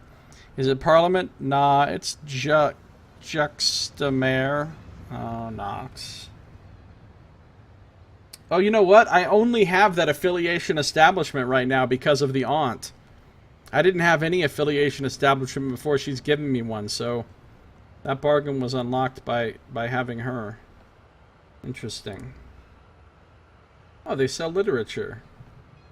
This collection of eclectic stalls is patrolled by sharp-eyed surveyors, each bearing a burning book badge on their lapel. Okay, hold on. Let me Control-C. Control-V. Change the name to Juxtamare Market. And instead of panes of stained glass... Still haven't found a place that sells munitions. Ministry approved literature. And it costs 100. And they buy fuel and supplies for half? Yeah, they buy fuel and supplies for half. Okay. Aunt gives you crockery bargains. How fitting, right? Alright, let's go to the Palace Pier. Welcome to Whirlbury Juxtamare. Whirlbury Juxtamare dazzles like a Fabergé egg, lamplit, rich brass and Britain in Baroque.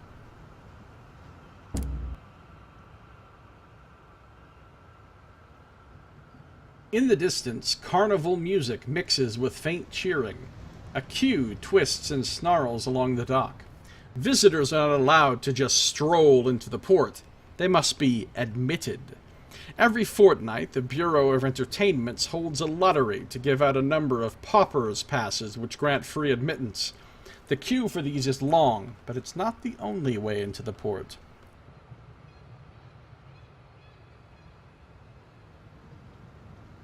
Alright, so you can change literature for condemned experiments. Condemned experiments, that sounds like some Cyto shit. Or properly cage your unidentifiable squirmings. Oh, I don't have those. Bypass the queue at the insistence of the authorities. A fox-jawed man, smartly dressed in cobalt, takes notice of you. He crooks a finger.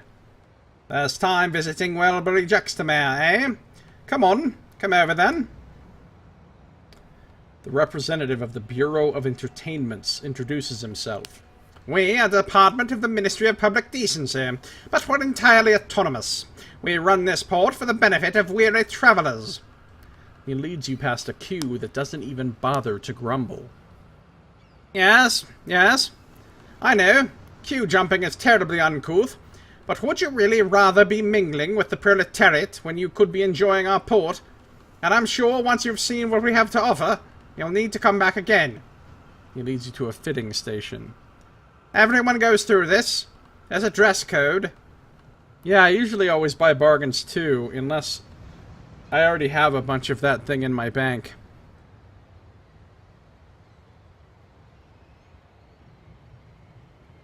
But yeah, you could just sell them at the hub port and make money, that's true. Or just keep them in the bank for later.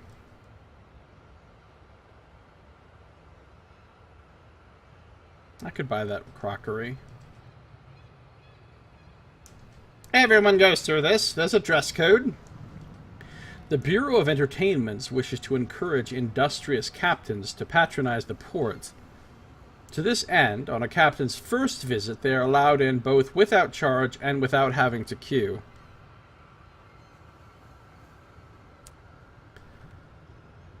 The couturier is exquisitely attired. Burgundy tailcoat, cravat, brocaded vest in iron and ink, breeches, boots, and a smile like a shark. Periodically, he checks a brass pocket watch, while his grin lengthens and diminishes in turns. He is here to supervise the attire of new visitors to the port. In Whortlebury, everyone dresses up in the heady styles of 50 years ago. The Bureau of Entertainments provides suitable attire for all visitors. What article of clothing are you going to base your choice of outfit around? Has no impact on the port, it's merely an outlet for your whimsy. Oh, that's a lot of whimsy.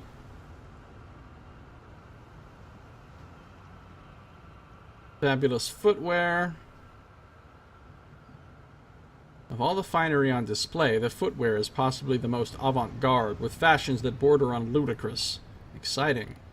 A skirt, or maybe kilt, or bustle, or breeches, and a glimmering sea of fabrics, tooled to fit any waistline or hips, line an enormous walk-in closet. Through the frills you see undergarments. Oh my. A finely tailored coat. Draped across an army of smiling porcelain mannequins is an armament of coats in every size, all sumptuously designed, all perfect, just like you. A dress. Dress shirt? Why not both? Awaiting your attention are armoires heaving with lace and leather, silk and cashmere, everything that had ever elicited the envy of another. Or a hat. What a dizzying cornucopia of grotesquely perfect millinery. London would weep in envy. It's a tough choice. It's a tough choice.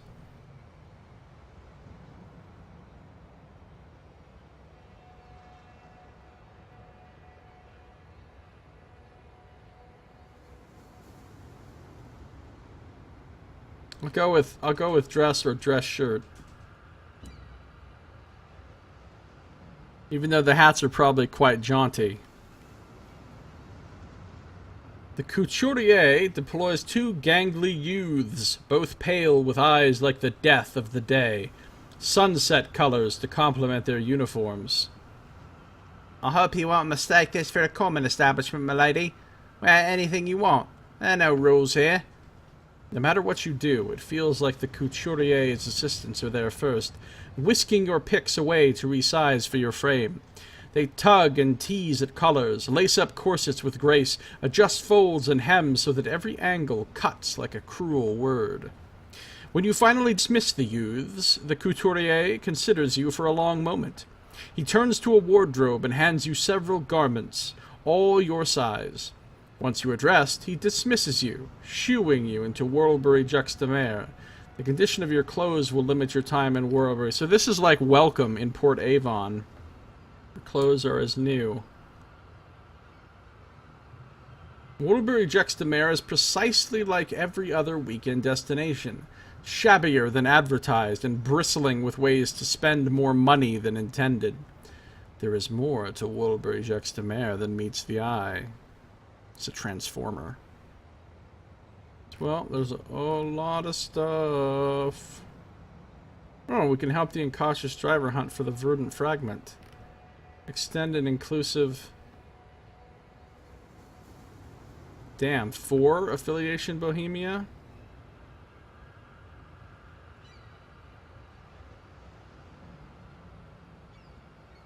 I have 5 attiredness. I'm going to grab a port report first. Those who are anybody, and those who are nobody, come here to relax. The port's comings and goings could be informative. In the face of candy floss, guards are let down. Presented with this much tea, defenses are dropped. This should have been a good place to gather information. Unfortunately, the screams of the donkeys... Why are there screams of donkeys? What the fuck? What kind of place is this? What are they doing to the donkeys? Unfortunately, the screams of the donkeys render eavesdropping impossible. The conditions are asinine. Oh, Nox. Even by itself, a list of visitors is certainly worth something.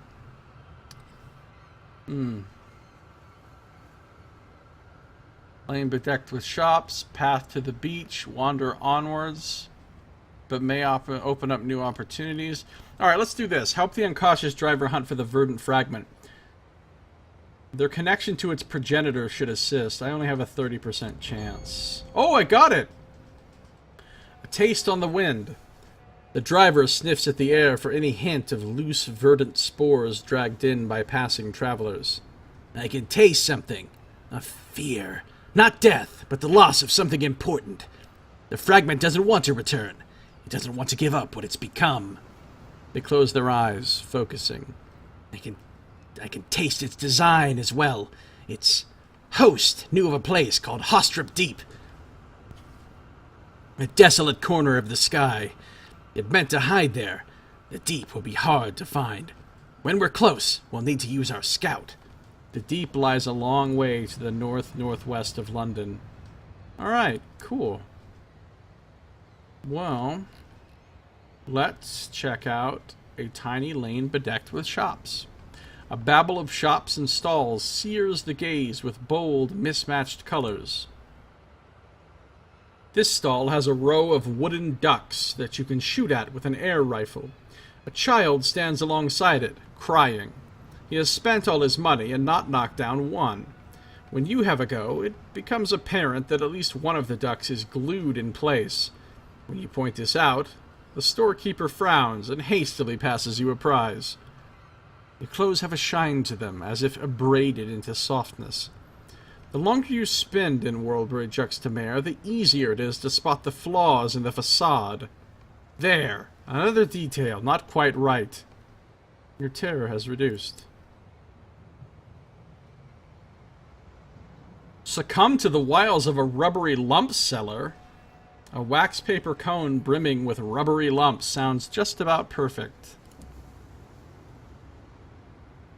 It tastes precisely as advertised. Hot, rubbery, faintless sweet with a dashing of mirin and brown sugar, and an aftertaste reminiscent of roasted berries, like a memory of better days. You graze on a palmful of lumps before you put the rest away. A palmful of lumps. Om nom nom. Your clothes are soft and comfortable, as if many years worn.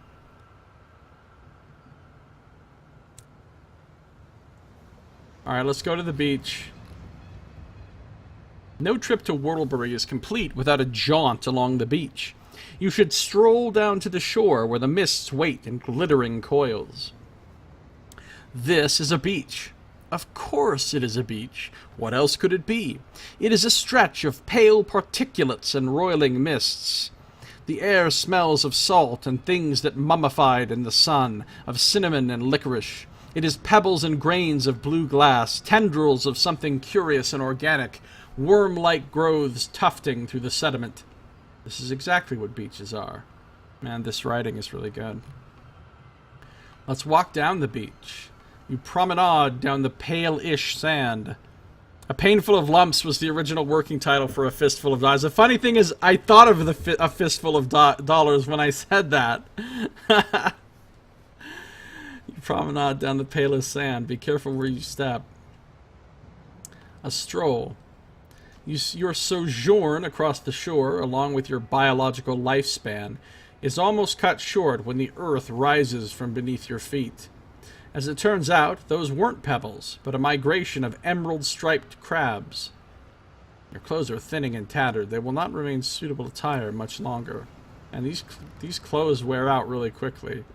Let's go dipping in the sea. I'm really fucking suspicious of something called sea in quotes. Ah, the most adventurous of pursuits. A dip into the mists of Worldbury Juxtamer. It'll ruin your clothes, but sacrifices must be made. Precarious descent. You were lowered into the mists, a rope around your waist. If it kicks up a fuss, just kick it in the face a few times. You'll be fine. Wait, what was that he said? Tentacled life tug and tease at your ankles. Initially, it is all a little intimidating, but you soon realize that no harm is intended. It's time to be elsewhere. Alright, so there's a lot of terror reduction here. Cold frissons crackle down your spine, dragging your attention southwards. Oh dear, your clothes are in tatters. The shame. Your beautiful garments are nothing but rags now. Well-dressed onlookers gawk and giggle, whisper and point. You look bedraggled, shabby, and, worst of all, unfashionable. Alright, so to get into this place normally, you can use a permit. I can't just be throwing those around. I need those to go through the port, through the relay from one realm to another. And they don't just grow on trees. Gain admittance by supplying the port authorities. Now, uncanny specimens are a little easier to get. There's somewhere, I can't remember where, but there's somewhere where I can trade something really easy to get for uncanny specimens. I don't remember where it was, but you can just pay. It is ludicrously overpriced, but perhaps you can afford it. $250, that is pretty fucking expensive. The ministry admits its own, and you have the necessary paperwork. Someone unglued the ducks in one of the entertainments in the lanes. Many people won before anyone recognized the problem. The fair needs to replenish its stash of prizes. The rich claim their willingness to pay is because their time is expensive. It is definitely not that this is an opportunity to flaunt their wealth. I can prove I know the right sorts. Ah. Favor with the chairman. Supplying the port authorities? Oh, I need crockery. Wait. They're literally selling crockery in the bazaar right now. Exchange literature for condemned experiments. So I could gain admittance again if I just bought one of those crockeries right now, but I don't really feel like gaining admittance again. But let me inquire about the lottery. There is no indication as to when it'll next be held. Is it at the whim of the port authorities? The queue snakes across the lip of the docks like an umbilical cord, or a garland. Scalpers bark temptations, promising expedited access. Vendors patrol the undulations of the line, offering drinks, snacks, anything to spare the mind from the doldrums. Finally, a woman in tattered mourning attire answers, It's every fortnight, more or less. You'll want to be near the front. They only give out a few passes. Don't want to dilute the quality of the clientele, I hear.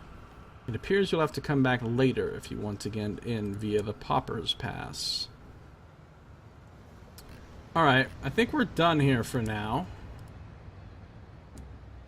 And I'm going to grab a couple more fuel, a couple more supplies. And I'm going to grab all this crockery.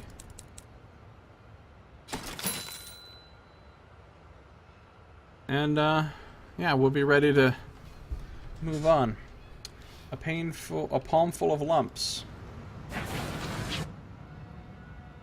But I need to find...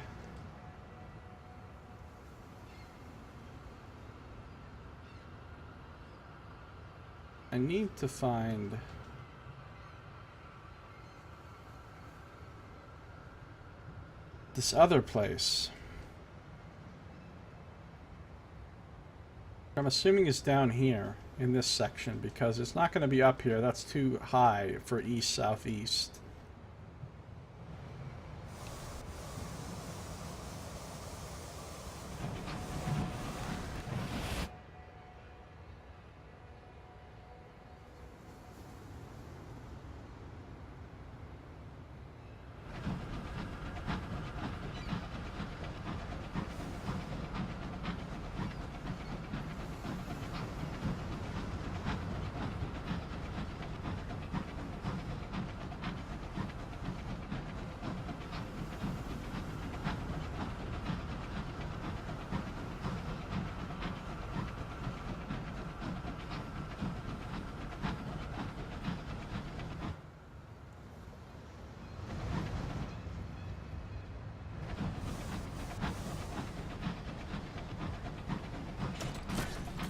Clearing the fog of war in Albion is going to be fun. Yeah, a lot of fog to clear.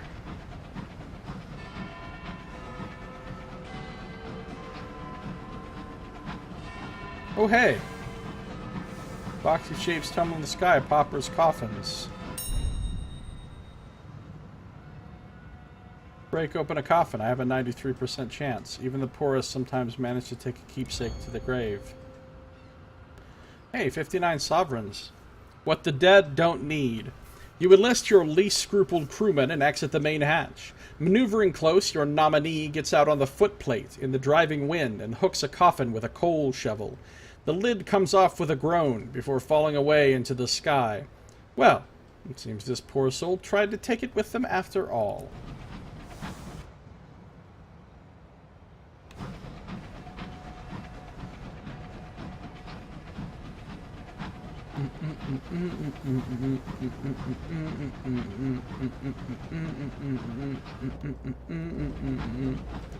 Oh, hey, we found it! A clock chimes in the distance. Parliament, a stoker says, in tones caught between contempt and wistfulness. It's close by. That's why that dialogue came up. Just to the south here. Do do do do do do do do do do do do do do.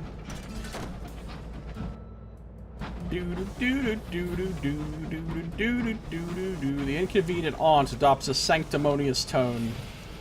I hope those of you who can vote do. It's important. The Empress's Gate.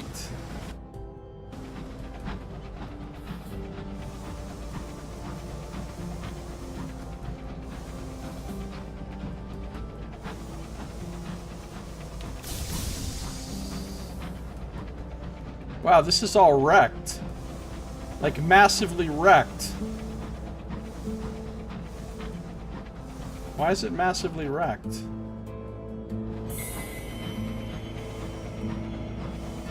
Everything's destroyed. Oh, I thought that was... I thought I could go over the top of that. St. Stephen's Gate. Man, what happened to this place? Parliament got destroyed.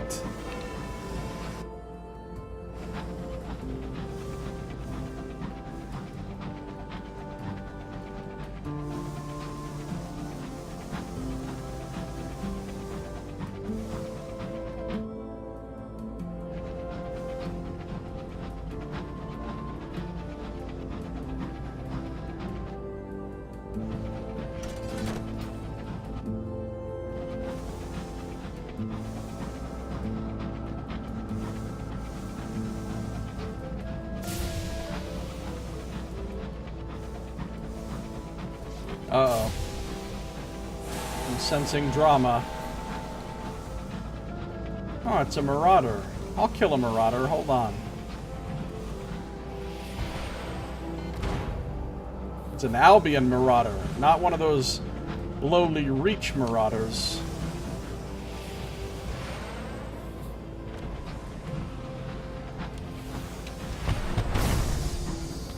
Oh, it's shooting a triple shot. It has 3 mangonels instead of just 1.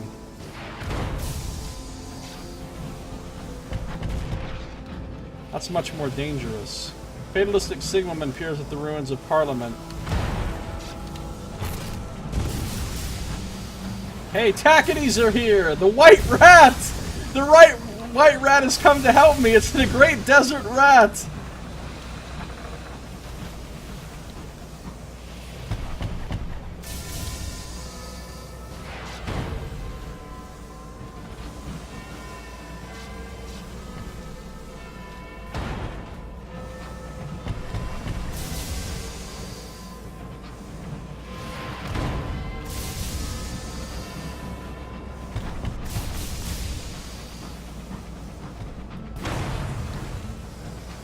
Didn't even get hit. A crewman explains the concept of democracy to the devil. Laughter ensues.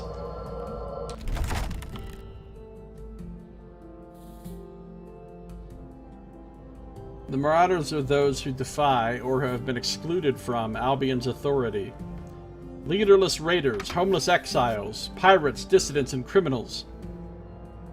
Well, my hull's barely damaged, so I'll go ahead and loot the hold. Perhaps some of the contents are intact. What could it be? A crate of vegetation? Oh, I ate screens! Your navigator sniffs, distinctly put out. Hey, some free supplies. I'll take it. A cornucopia of vegetables, only recently abandoned. Gargantuan tomatoes, substantial onions, obscene parsnips. Soup will be the order of the day for the foreseeable.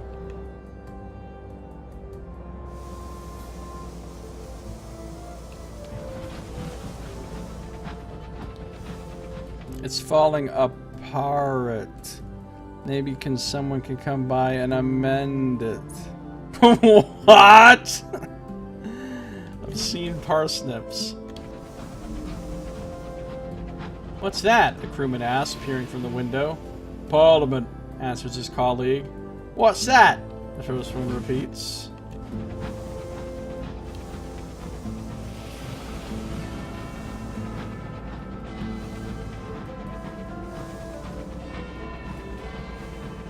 Floating Parliament.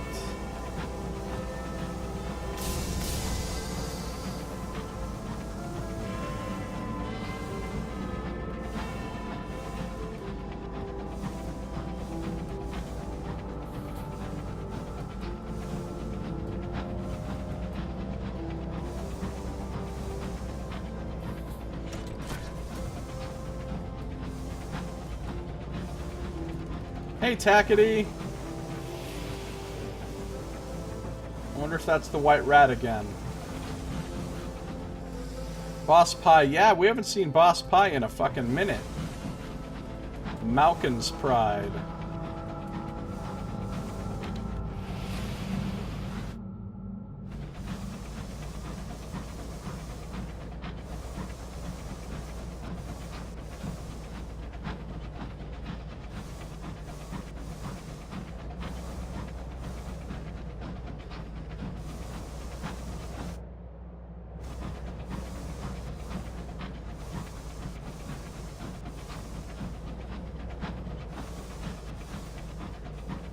Hey, I can finally see some stars.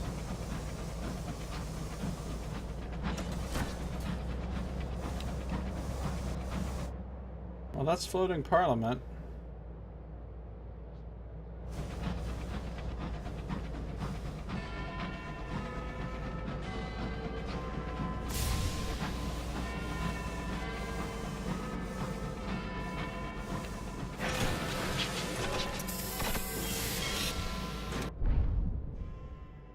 The ancient palace drifts through the void, a monument to British democracy and the greatness it believes it brought to the high wilderness. An elderly guard watches with suspicion as you dock, but relaxes at the sight of fellow Londoners. Floating Parliament. Well, we're going to explore all that Floating Parliament has to offer in our next episode. It's going to do it for now. Thank you for watching. This has been Josiah Plays Sunless Skies.